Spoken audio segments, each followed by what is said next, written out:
614 Startups Nation. You can catch this on the outtake.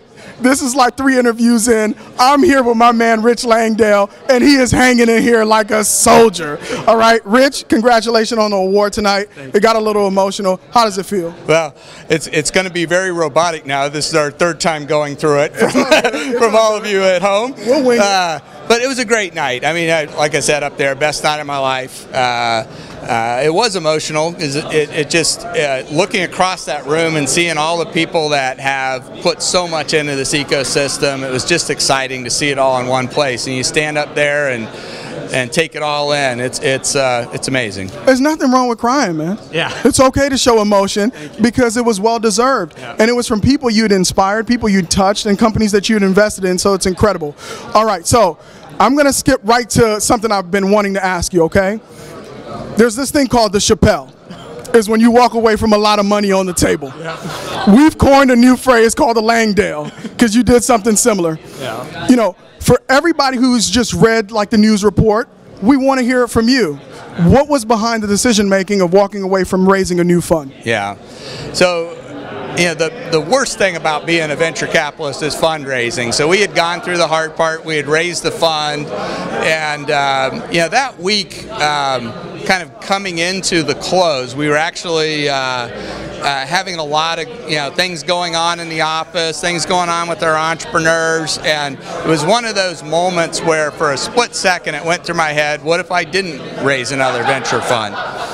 And all of a sudden, you felt this kind of weight come off of your shoulders. And I've loved being a venture capitalist, but the reason why myself and my partners got into venture was really to help the entrepreneurs in our community to build an ecosystem. And as you saw tonight, we've got a great ecosystem. We have an amazing ecosystem. And getting ready for another 10, 13-year commitment of a new fund, we just decided, it's time for someone else to kind of take this baton and run with it.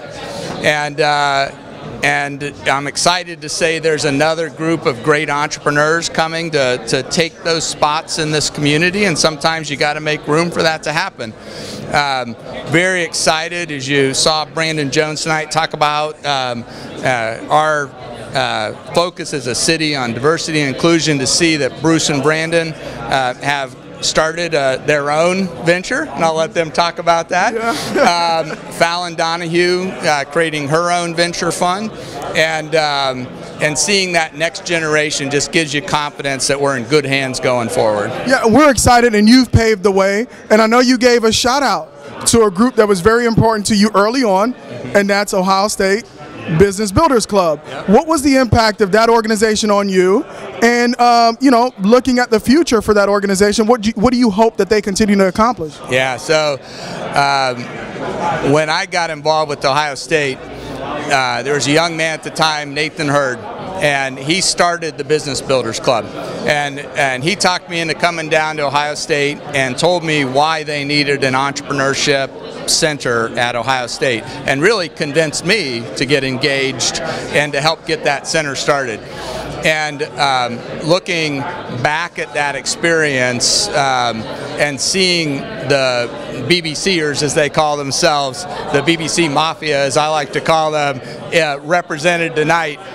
Most of the watch list companies had BBCers included in them. Some of them are running these watch list companies now, and it's just so exciting to see the maturity of that and in today's Columbus and Ohio.